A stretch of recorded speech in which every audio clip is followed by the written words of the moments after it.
دنیا کی کہانی ایک عجیب داستان ہے، جس کی زبانی بیان ہوتی ہے اسی کے مطلب کی ہو جاتی ہے۔ یہ بہت ہی لمبی کہانی ہے اور یہ کہانی ہمیں ہنساتی بھی ہے اور رلاتی بھی۔ یہ ہمیں جوش بھی دلاتی ہے اور ہمیں ڈراتی بھی ہے۔ یہ انہی کہانیوں کی طرح ہیں جو رات کو سونے سے پہلے ضدی بچے ضد کرتے ہیں سننے کے لیے، لیکن سننے سے پہلے ہی سو جاتے ہیں۔ یہ کہانی کہاں سے بھی شروع نہیں ہوتی اور نہ ہی کہیں ختم ہوتی ہے۔ اس کہانی میں بہت سارے ایسے قصے ہیں جو کہ ہمیں فکشن لگتے ہیں، لیکن وہ سچے ہیں، اور بہت ساری ایسی باتیں بھی ہیں جو کہ صرف مزے کے لیے بتائی گئی ہیں، لیکن ہم انہیں سچ مانتے ہیں۔ یہ کہانی ہم میں سے ہر کسی کی جیون کتھا بھی ہو سکتی ہے اور ایک تماشا بھی، جس میں ہمیں لوگوں کی شکل صرف ایک جھلک میں نظر آتی ہے اور ہم ایسا بھی نہیں کہہ سکتے کہ ہم نے اسے دیکھا بھی ہے یا نہیں۔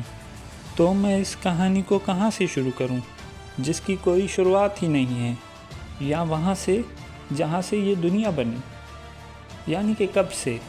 ہم بچوں کو یہ بات تو ضرور بتاتے ہیں کہ خدا نے اس زمین کو بنایا، لیکن کب اور کیسے بنایا یہ ہم نہیں بتاتے، کیونکہ ہمیں خود ہی یہ معلوم نہیں ہے کہ یہ زمین آخر کیسے بنی۔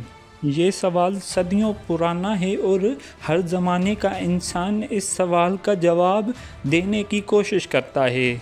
ہر وقت کے جو عظیم دماغ والے لوگ ہوتے ہیں وہ اپنی کم علمی چھپانے کے لیے ایسی بہت ساری کہانیاں بنا دیتے ہیں جیسے خدا نے ان کے سامنے ہی اس زمین کو بنایا ہو۔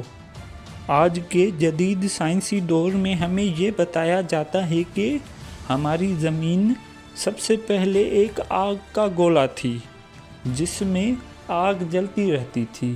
یہ وہ آگ نہیں تھی جو کہ ہمارے گھروں میں چولہوں پر جلتی ہے، نہ ہی یہ وہ آگ ہے جو کہ ہمارے دلوں میں جلتی ہے اور جلا کر راکھ کر دیتی ہے۔ خیر یہ تو حقیقت ہے کہ ہماری زمین واقعی ہی ایک آگ کا گولا تھی۔ اس کا ایک اور ثبوت یہ بھی ہے کہ ہماری زمین پر پہاڑوں پر ملنے والا لاوا جو کہ کسی بھی وقت پھٹ کر باہر آ سکتا ہے، اور چشموں میں سے پھوٹ کر نکلنے والا پانی بھی اسی آگ کی وجہ سے ہی ہے۔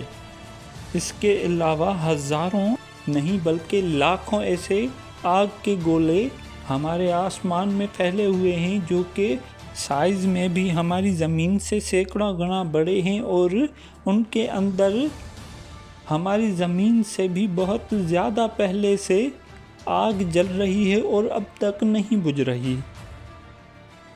یہ تو ہماری خوش نصیبی ہے کہ ہماری زمین ٹھنڈی ہو گئی اور ہمارے رہنے کے قابل ہو گئی۔